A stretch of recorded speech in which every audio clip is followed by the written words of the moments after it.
What's going on, guys? Welcome back to another video. So today we're going to talk about the leader. We are here in the CCP. We're going to be showcasing him as a 6-star rank 5 ascended this time, because trust me, he needs the ascension. His damage isn't really the highest. So let's get into the abilities before we get into the gameplay. So he's immune to poison, which is cool, I guess. It's only one immunity though. I don't know if it's that crazy. As a defender, he can actually reduce your willpower mastery, which is a bit annoying. And then here, his debuffs cannot be cleansed or purified, which is interesting for sure, because he's a science champion. So, you know, skill attackers would generally be good for him, but I guess not this time. So with his first light attack or the opponent's light attack, we inflict a 20% Spectre debuff. And then with our third light attack or the defender's third light attack, inflict a 20% Wither debuff. So that's the debuffs that he deals with his basic attacks, and they have a max stack of 10. For each personal debuff of the opponent, it will reduce all damage coming except from SP3 by 1%. And as a defender, that goes 3%, and against non-skill, it goes for 4%. So, you know, you can have like constant damage reduction, kind of like Juggernaut, which is kind of cool, honestly. Now, he has something called the Green Door, which is something like on the ground, like in the middle of the map. So he generates 2 per second, and he generates faster depending on how many debuffs you have on the opponent. And once it goes to 100, you open the door, and then you lose 6 every second. And once it's closed, there is a 4-second cooldown in order, you know, to be able to regain charges again to go from 0 to 100. And then once you open the door, you gain Fury passives for each personal debuff from the opponent. And then you also get more personal Fury passives whenever you inflict a non-damaging debuff again. So let's say when you activate the door, you have 15 on the opponent, you're gonna get 15 passive Furies. And then once the door is still, you know, the charges are running from 100 to 0, you are gonna get Furies whenever you inflict non-damaging debuffs. So you're gonna see that in the gameplay. And he loses 0.5 every second. And then if the opponent is close, or is not close, if they are on top of the green door, they are inflicted with an instant degen, which is probably the most damage you're gonna see from the leader right here. And then lastly, when the door is closed, if the opponent, as an attacker, if they throw a special attack while the green door is closed, they are inflicted with 2 personal Wither and Spectre debuffs. So that's pretty much it for his abilities, but for his specials, he has some additional debuffs.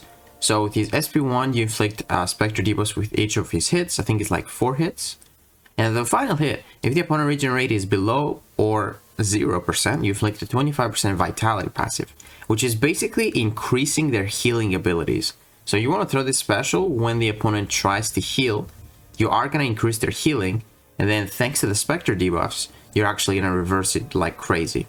And pretty much the same thing here with the special too, but this is for power control. So you inflict with each hit Wither debuffs, and then on the final hit, you inflict the if the opponent has ability power rate below 0 or at 0, you inflict a power dissolve debuff. And that does damage to the opponent when they're, you know, trying to gain power, but they're losing it instead. And then the special 3 is probably the most common special, unless the opponent has power gain or healing, because that inflicts a degen debuff. And if the door was open, you gain extra 10 passive Furies, and you get that 10% degen vulnerability, which is nice. And then his Awaken ability is kind of important, I would say, because the most important thing is, you know, you get that bonus to Steadfast passive. If the opponent has debuffs on them, you can have it like indefinitely. And then there's like extra 6-second duration on your Furies. That's not a big deal. The biggest deal is when you intercept with a light attack, you have a 100% chance to inflict a random personal Spectre or Wither debuff. So, you know, stick to 100, it goes 100, which is kind of cool. But his light attack you're going to see in the gameplay isn't really the strongest. Alright, so this is 220,000 Jane Foster fight. And yeah, man, we're going to showcase his damage. You're going to see damage is not that great, man. Like, I'm not even joking. His damage might be worse than Silver Sable. You know, it's pretty tough to do that. And, you know, I think he might be like a good defender, but not that strong. Like, the fact that his debuffs cannot be shrugged off means that he's going to be strong with Inequity. You might not have willpower, which might be a bit annoying. But you can easily avoid his the green door damage, because it's always located at the middle of the map. So let's say you corner this guy, you're just never gonna take degen, like instant degen. As you can see here, when they step on it, they take some instant degen, which is like 2000. It's not too bad, but I mean, you just corner this guy and you're just not gonna take damage as the defender. As you can see, we got those furies right now, but once the door closes, we're gonna start losing them. They're gonna have only 6-second duration, or extra 6-second duration. And it was actually enough. One rotation was enough for the 200k health. So, you know, not that terrible. I think it was like over a minute though. Oh, actually it was exactly a minute. Moving on to the next Jane Foster. This is the 700k health pool. And here we're definitely gonna have to go for the special 3 because it's pretty much our damage source. So good thing is if we get hit, they get inflicted with debuffs as well if you throw light attacks. So there's two things I don't like about this guy. I don't like his light attack. Like, as you see, I tried to light intercept there.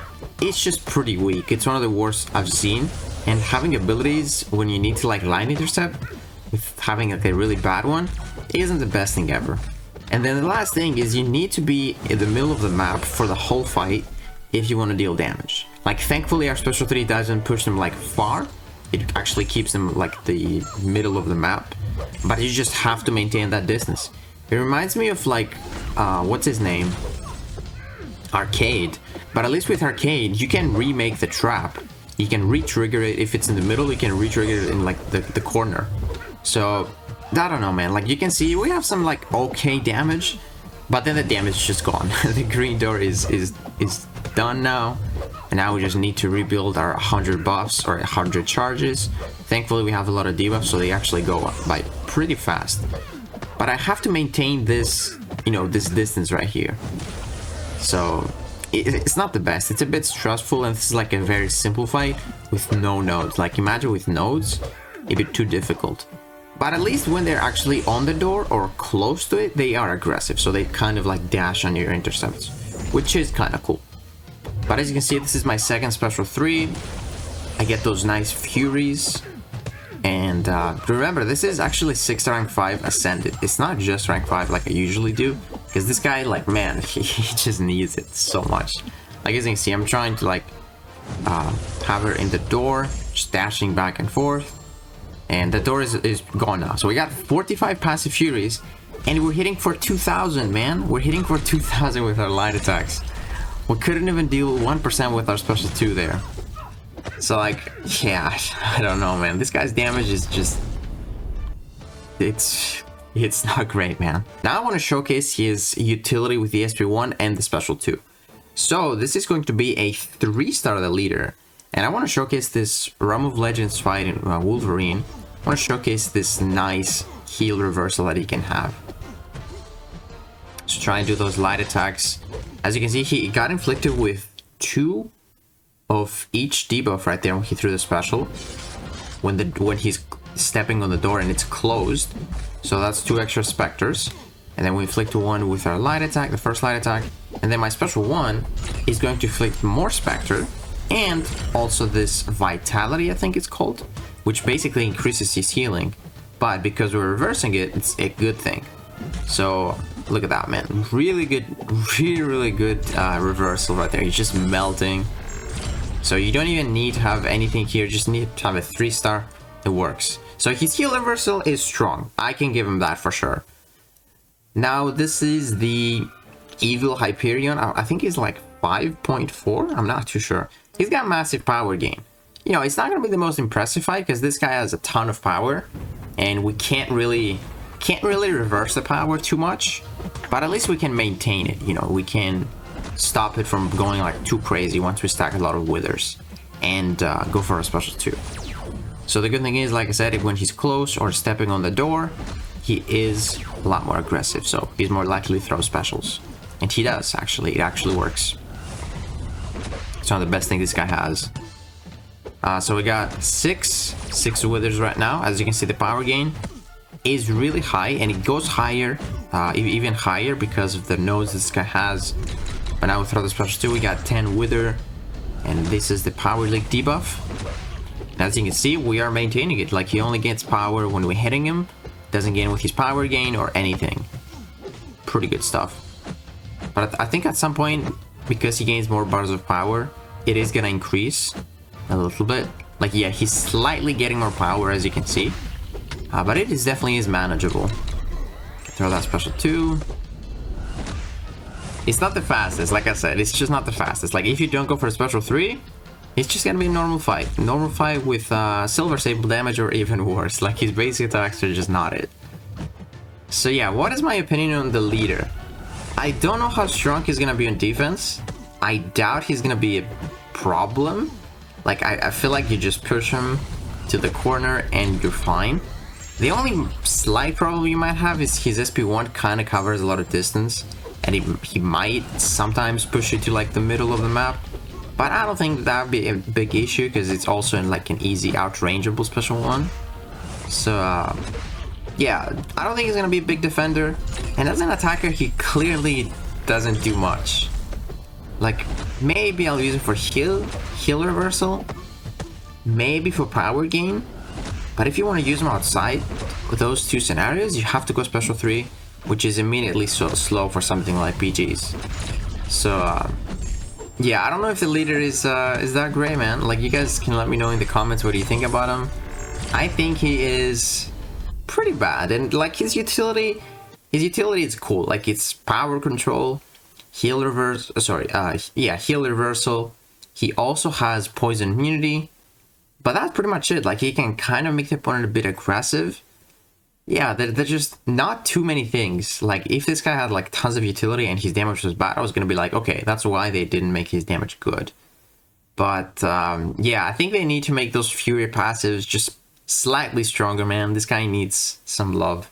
But yeah, guys, let me know what you think about the leader, and if you enjoyed this video, please give it a like, subscribe, and I'll see you in the next one.